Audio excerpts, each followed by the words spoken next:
Hello, welcome back. My name's Victoria. I'm a mum of 5 in the UK. On my last video you'd have seen me packing and preparing for us to go on holiday.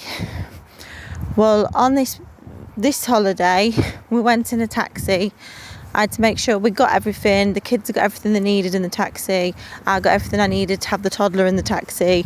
Everyone had been to the toilet. We'd all got us water bottles, all that, to make the journey as smooth as possible. Sometimes when we get there, we're not allowed to check in yet.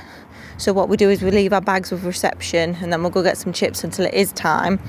But luckily this time, hurrah of hurrahs, I think we was allowed in. I think we was allowed in before time because we went in October when it's a lot quieter. And that's one of the good things about home education. We can go on holiday when it's cheaper, more affordable.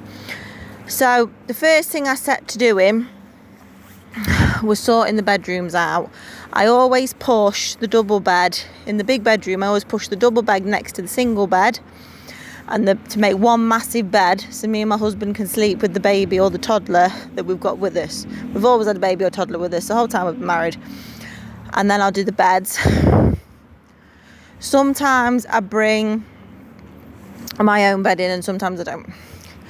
And then I got all the clothes out, sorted them out into piles of what belonged to which kid. I put the toddler's stuff away in the little chest of drawers and my stuff away. And then all the other kids, I called them in one at a time and went, here's your clothes, put them in the nearest cupboard where you sleep in. My 12-year-old just dumped him, is in a pile at the bottom of his wardrobe. My nearly 14-year-old hung his up properly.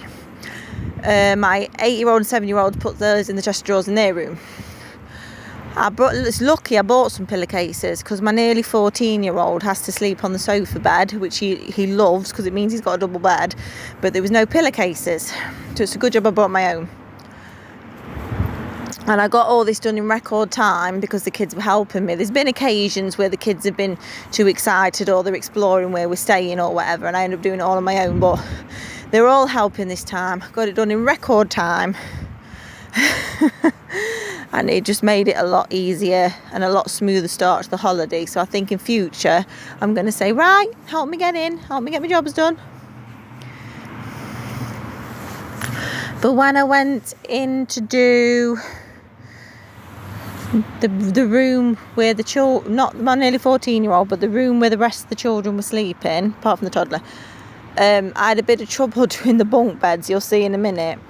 It's hard enough doing bunk beds as it is. But I nearly banged my head doing the bottom bunk, and then the top bunk, you had to climb up these steps and they weren't very sturdy, and I felt, you'll see in a minute, I felt the bed sort of shake from the wall, and I thought, nope, not doing that.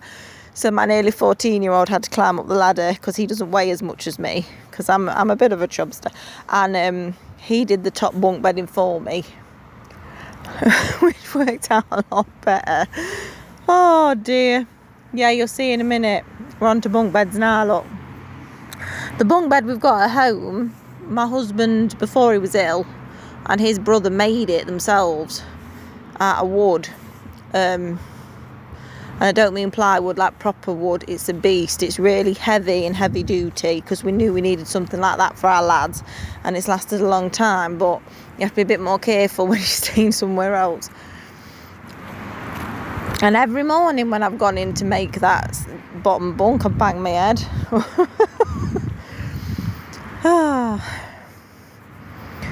And when I've done beds, the next thing I do, and I always bring a sponge and some washing up liquid with me, you'll see in a minute, is I wash everything in the kitchen. Doesn't matter where we're staying, doesn't matter how well cleaned it is, I always do it. And anybody who works in hospitality will be able to tell you that they haven't got enough time to clean every single thing. They just haven't, if they're cleaning out holiday places. So I always wipe the sides down. I always get every single thing that we're going to use, like bowls, plates, cups, glasses.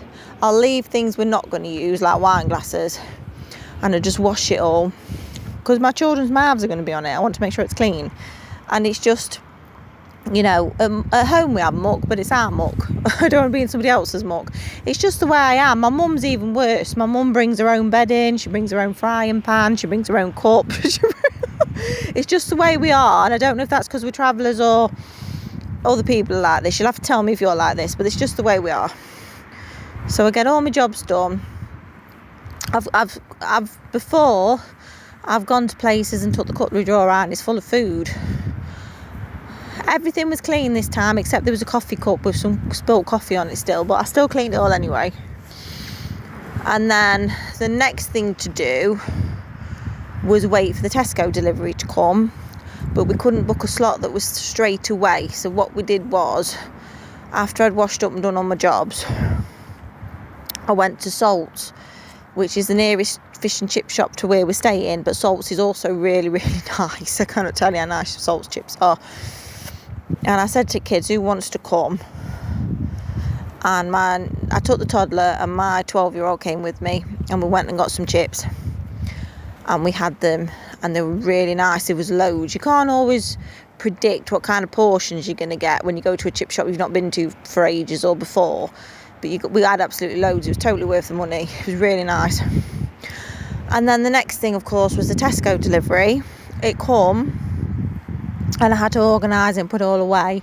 There was a lot of naughty food, a lot of fizzy pop, things that we don't have a lot of at home because we're on our holidays. So chill out if that bothers you. But I did end up going to the Co-op twice to stock up on fruit and veg, and we ate out a few times as well, and went to the baker's once as well. But yeah, there was quite a lot of naughty food, but we're on our holidays. If that bothers you, get a grip. Plus my husband's an insomniac, and on holiday you haven't got a freezer, have you?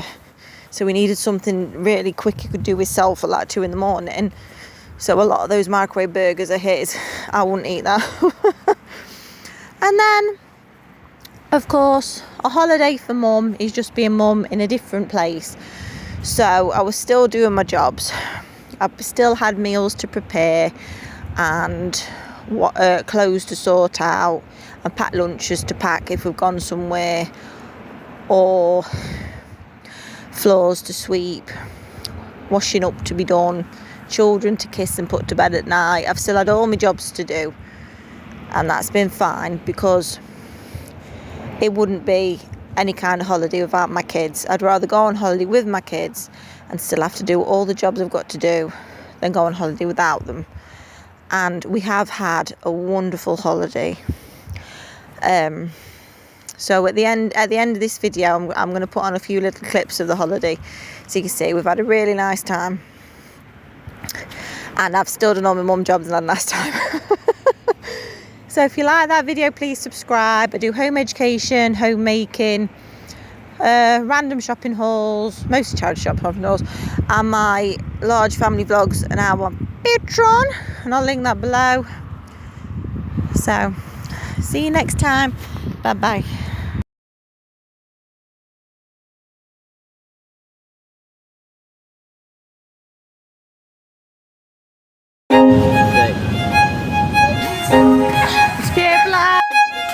Chocolate, let's have a look. What idea,